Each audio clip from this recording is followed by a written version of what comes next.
Hi, Andrew. I thought I'd make a walk-around video for you as far as the car goes. This way you can kind of get an idea of what we did and how things work on the car and how nice it really came out. Is it a perfect car? No, it's not a perfect car. If I could make perfect cars, I probably wouldn't be doing this for a living. But we try and make them as perfect as we can.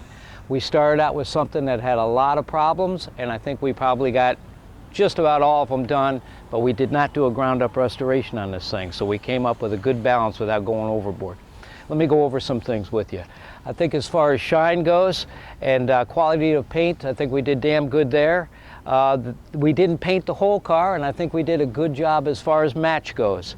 Is it a perfect match? No. If somebody comes up to you and they're like looking at it with a microscope, they're gonna find something.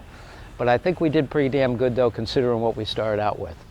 But a few things I wanted to go over with you, and I know especially with the black car you're really concerned about the way the window operation is. So I want to really concentrate on that with this car. As you can see here, we got a nice tight fit all the way around into the roof for the door glass quarter windows, vent windows, and the weather strips. You open the door, closes right on it, nice and tight, okay?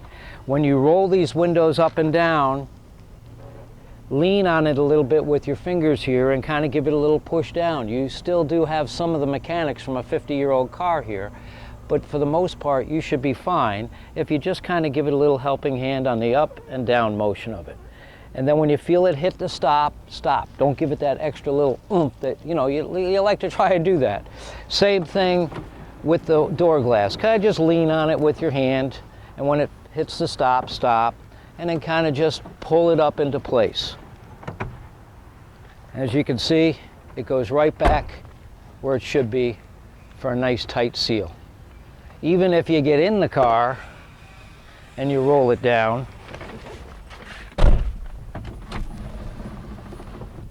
rolling it down, rolling it up. So that's what we were after with this car. The back end here, I know you had a lot of problems with the alignment to these end caps, and I think we did really nice.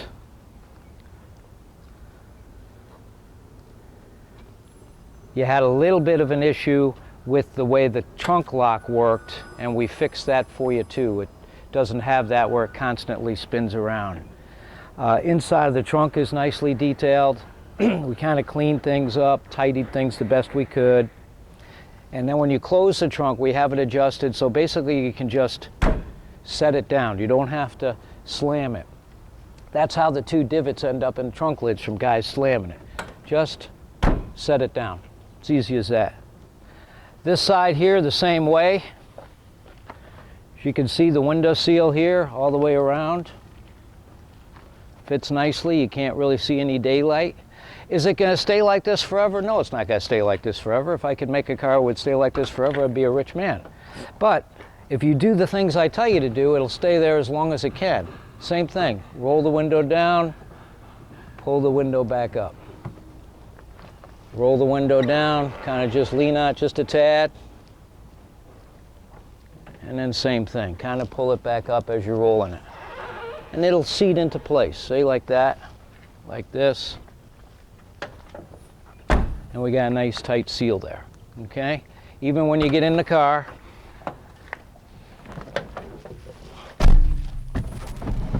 roll the window down,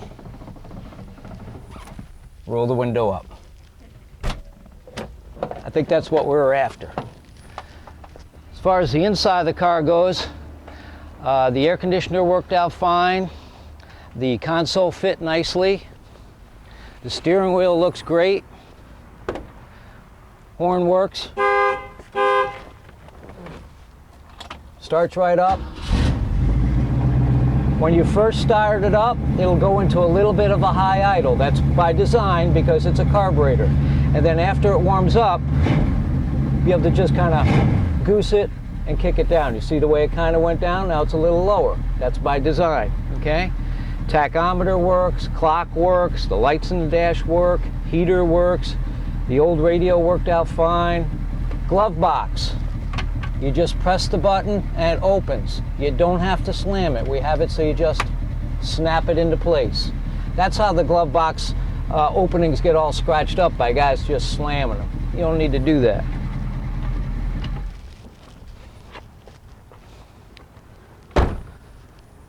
I'm real happy with the way the engine compartment came out.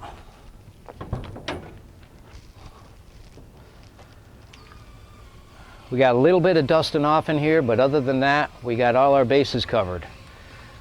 We tried to get the original style markings on it, which they said paint okay and battery okay, and there's X marks on the radiator support. There's another paint okay back here and here.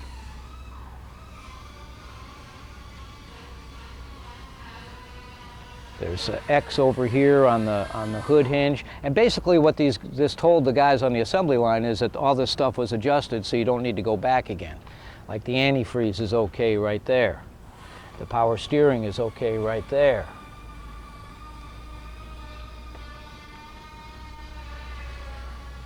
So this looks tremendous underneath here. You're going to want to drive around with your hood open. This thing looks so nice under here.